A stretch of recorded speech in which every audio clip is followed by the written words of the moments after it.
Dead Rising released on August 8, 2006. It was developed alongside Lost Planet on the MT framework, and it released on the Xbox 360, after Microsoft convinced Capcom that they get the tools necessary in order to deliver up to 800 zombies on screen at once. But considering that in 2006 the human eye could only see 1 FPS per second, it might as well have been an infinite number. It came out at just the perfect time because not only was it unique, it didn't have that much competition because games like BioShock, Mass Effect, Guitar Hero 2, Halo 3 and the Orange Box were still years away from being released. And being one of the first truly next-gen experiences, it ended up selling more than 3 million copies worldwide, and releasing in an era where next-gen truly started to mean something. And no matter where you looked, games were pushing the boundaries of graphics, gameplay and innovative storytelling, and people enjoyed playing GTA 4 in 23 frames per second. And with the console war at its height, and after Microsoft failed to really capture an audience with the first Xbox, Dead Rising was the first game to come out of the gate to show what the console was truly capable of.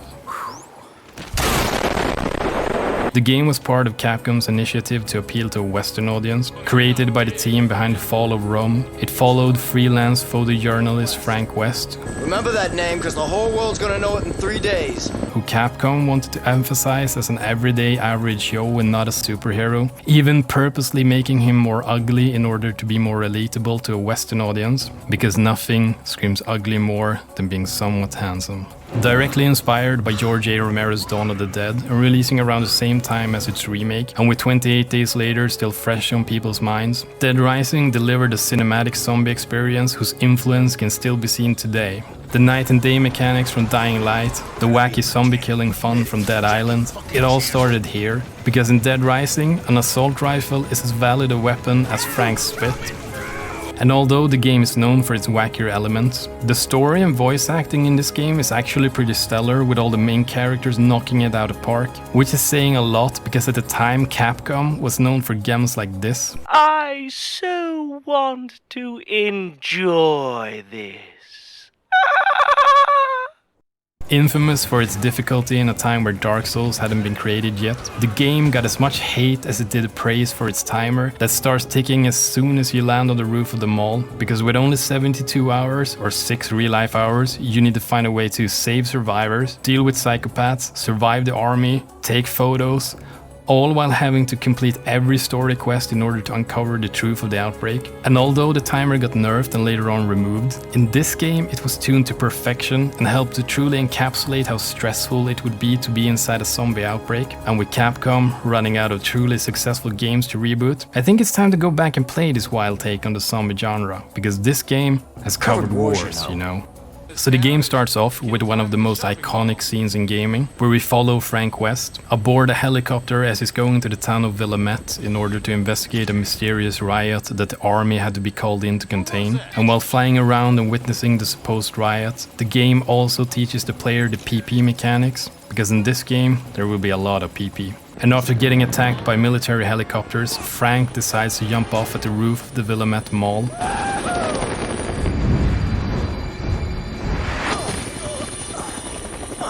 And upon landing on the mall, a mysterious man named Carlito points out that something isn't quite what it seems around here. Doesn't sound like civil disobedience. It's too quiet. Almost as if everyone's already dead. And after heading inside, it doesn't take long for Frank to find more survivors who have barricaded the entrance to the mall. I can't live without my precious little sweetie doggy.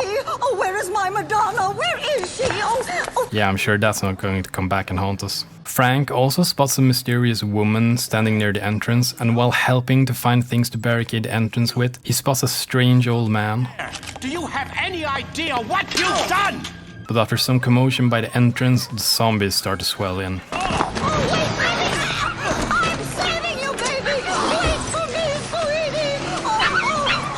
And with no time to spare, a man urges everyone to get to the safe room, but unable to save anyone, Frank arrives there alone and is made out to be quite a doofus for fleeing certain death. Huh?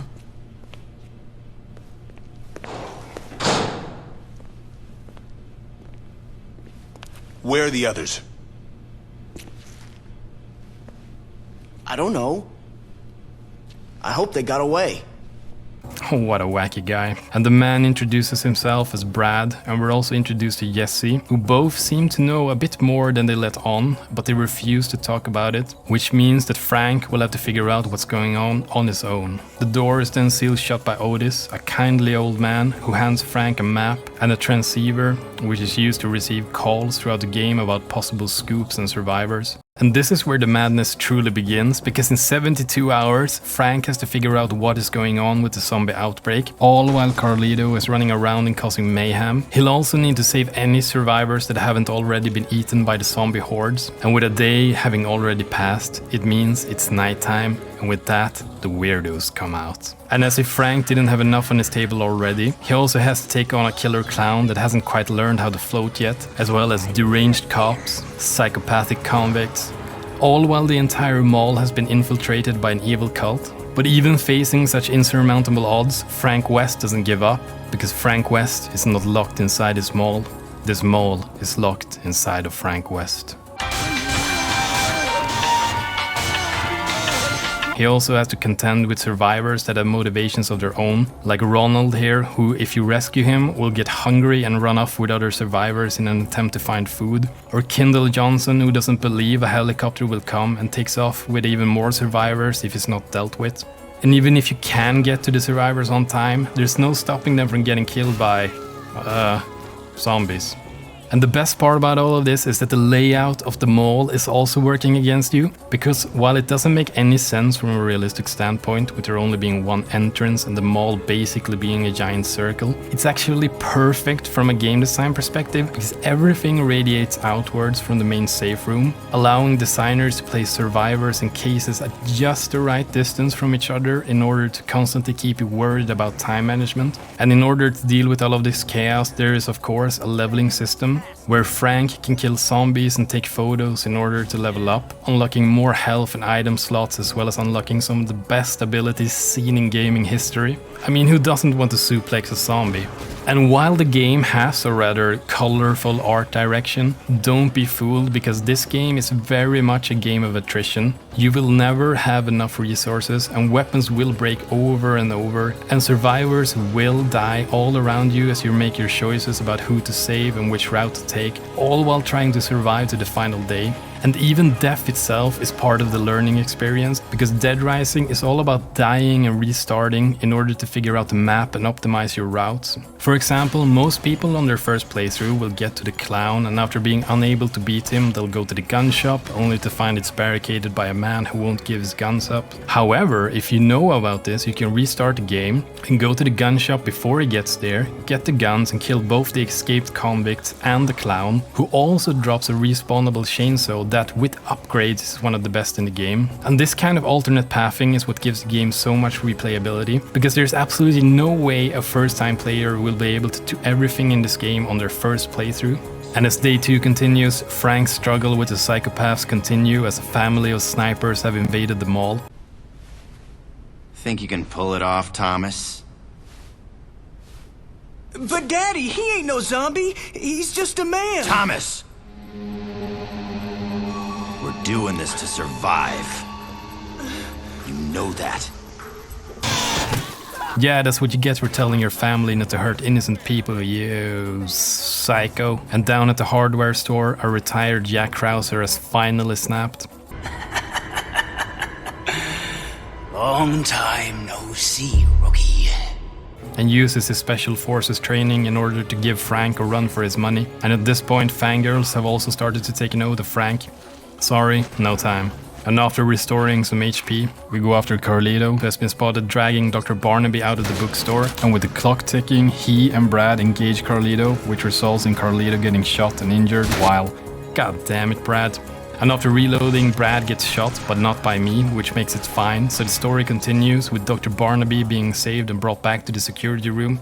And with Brad being in a pretty bad shape, Frank sets out to get medicine for him at the supermarket, where he runs into a man who has knocked Isabella out and put her in a food cart. This is my store! And after rescuing her, she still tries to get away, while telling Frank Santa Cabeza was the Americans' fault, and runs off. And after getting back to the safe room, Jesse delivers some sick burns. Can't really blame her for running from a guy with your looks. He's not that ugly.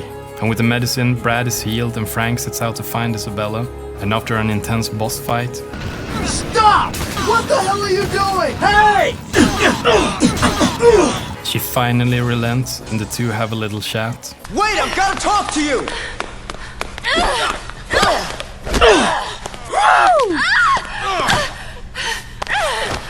You listen to me? I'm not here to hurt you. I just want to talk. Now, what do you know about all this anyway? Are you a reporter? Let go. And it's here that we learn that Carlito is her brother and he wants Americans to know about a previous zombie outbreak that happened in their hometown of Santa Cabeza. But he's injured and in no mood to talk, but she promises to try and convince him to speak to Frank and he lets her go. However, day 3 starts off on a bad foot as it turns out that Carlito, in his anger, shot Isabella by accident and she falls unconscious and is taken back to the security room by Frank, all while Carlos is on the mall intercom telling Isabella how sorry he is. I swear you would be of more use to me if I skinned you and turned your skin into a lampshade. Or fashioned you into a piece of high-end luggage. I can even add you to my collection. I swear to God, I will dice you into a million little pieces. And put those pieces in a box. A glass box. That I will display on my mantle. And back at the safe room, Isabella reveals that the Santa Cabeza incident was an American experiment that was covered up, and with Dr. Barnaby finally being more lucid, he reveals that they were doing experiments that aimed to reduce the cost of breeding livestock in an effort to try and meet the increased demands of meat by Americans. However, it turns out that he's been infected and slowly turns into a zombie. Isabella then reveals Carlito's backup plan to blow up the mall and send a parasite infection through the air. Damn! We've got a regular suicide bomber on our hands. Self-explosion lover. And with limited time to stop him, Frank and Brad head down to the security tunnels. And after collecting all the bombs just in time, Brad unfortunately gets shot and is left down in the tunnels with his fate unknown. However, returning as a player, you get treated to a pretty sad cutscene where Brad turns into a zombie. And Isabella and Frank head out to Carlito's hideout where they find a PC, but they cannot crack it due to its password. And Frank gets called to the security room again, where they see Carlito on the security monitor being dragged into the meat processing area. And after heading down there, Frank stops Larry Shang from turning Carlito into minced meat. However, he's pretty banged up from the ordeal before, and as he's dying, he reveals that all he wanted was revenge for Santa Cabeza and hands Frank a locket which he wants us to give to Isabella. And back at the hideout, Isabella uses the locket to figure out the password and removes a jamming device that allows her to contact Homeland Security. However, things don't go as planned, and instead of helping everyone, Homeland Security has decided to cover up the entire incident and is sending the army in for a cleanup.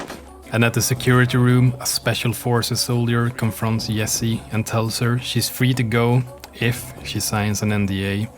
But behind closed doors, it appears she has already been infected. And in one of the saddest moments in the game, befitting of a zombie movie where everything always goes to hell in the end, if you head back to the security room, you will find a zombified Jessie slowly shambling around after having joined The Walking Dead.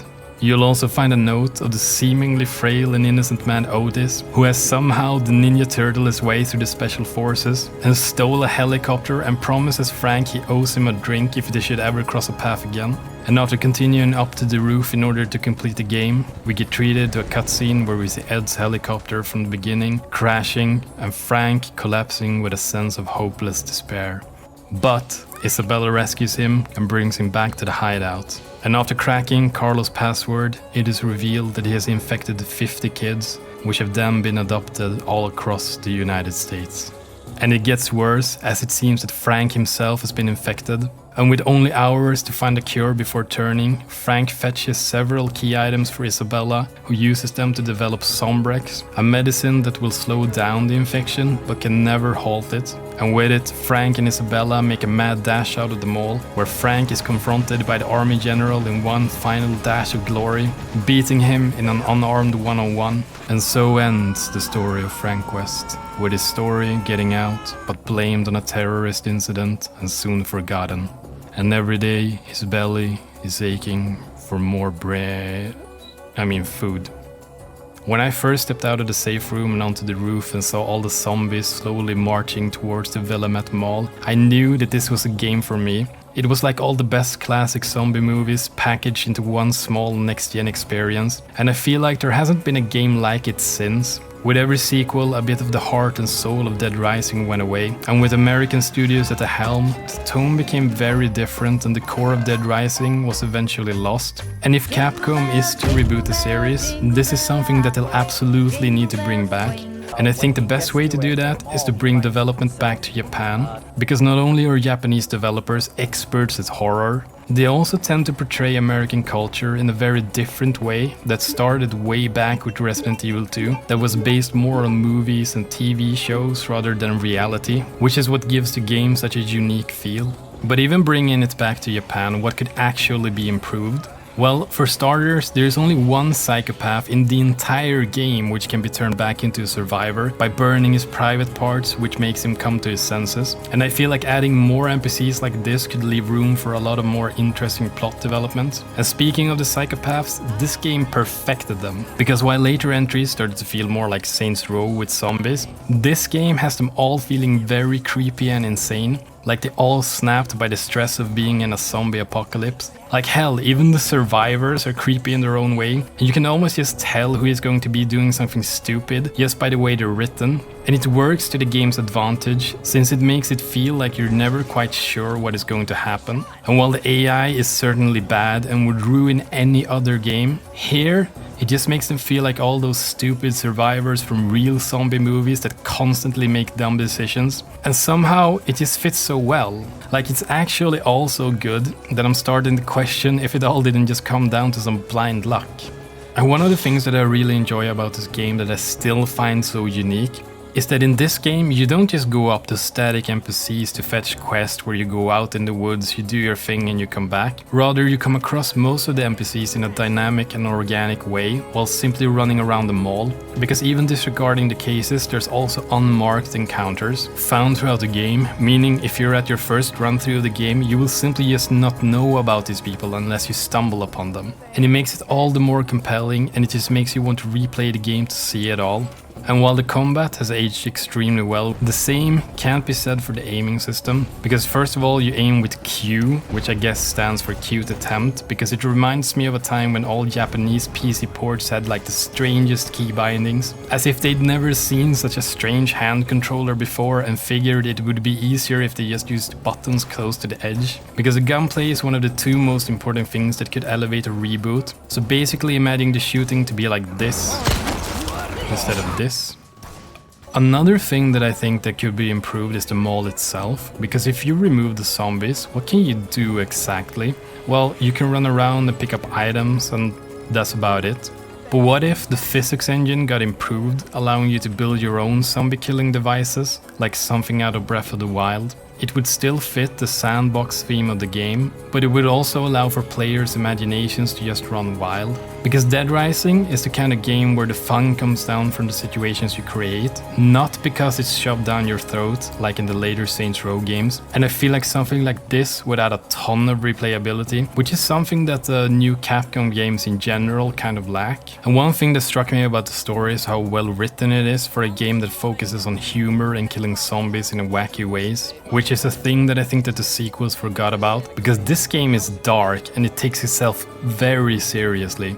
And while Capcom's remakes have had a darker tone overall, this game managed to do it while still retaining its uniqueness. And it's questions like this that make me wonder if a reboot of this game would be soulless or fill my boy's soul with a toy's joy. But I think we've actually got some hints to work with here, seeing as the later Dead Rising games went for a more serious tone, and even the early demo was supposed to have a color palette that was a lot less colorful and more scary. But in the end though, I firmly believe that the art direction that we ended up with fits the game perfectly, because using bright and cheerful colors, it makes the game feel like a zombie outbreak that just happened on a sunny Saturday morning while everyone was out getting a tan and decided to hang out at the local mall, which also, in my opinion, stands as a testament for how truly unique this game is, because they didn't need to go with an overly dark and saturated art style in order to nail a tone and atmosphere. Willamette, Colorado, is up there with Raccoon City and Silent Hill. And while people could argue that allowing us to explore some part of the town itself could work, I would say that that should be a hard no, because part of the atmosphere and feel of the game comes from being stuck inside a certain location, because it lets the player wonder what's going on out there. It's the same scenario as when you're stuck inside a police station in Resident Evil 2 and you're wondering what's going on in the town outside, and it just adds to the mystery. I think a lot of people gave up on this game because of the punishing difficulty, because you have to remember that this game came out before Dark Souls made difficult games cool again. Once you accept that you won't just be playing through this game once, and you actually have to restart and replan your route through the game, like in a roguelike, things start to make a little more sense. And I think the 2010s in general was a strange time for Capcom, because in their attempt to appeal to Western audiences, they handed out their IPs to Western developers that just didn't quite get it. And while Devil May Cry eventually returned to Japan and gave us DMC5, so far there hasn't been a single word about the new Dead Rising game. And in the end, I feel like it's hard to tell just exactly why Dead Rising 1 is so perfect. Either it was crafted like this, or it was pure luck, or a combination of both. Because the wacky elements of the game, the colorful art style, the weird and strange psychopaths and survivors, and the annoying AI would have ruined any other game. But here, it comes together in like the most beautiful way possible, granting zombie fans what is essentially a perfect zombie experience. But I don't know. What do you guys think? Will a reboot of this franchise keep those elements? Should we bring it back to Japan? Should it stay in America? Will it be a soulless entry that will miss the point, like people say RE4 did? Let me know what you think in the comments below, and as always, like, comment, subscribe, and I'll see you in the next one.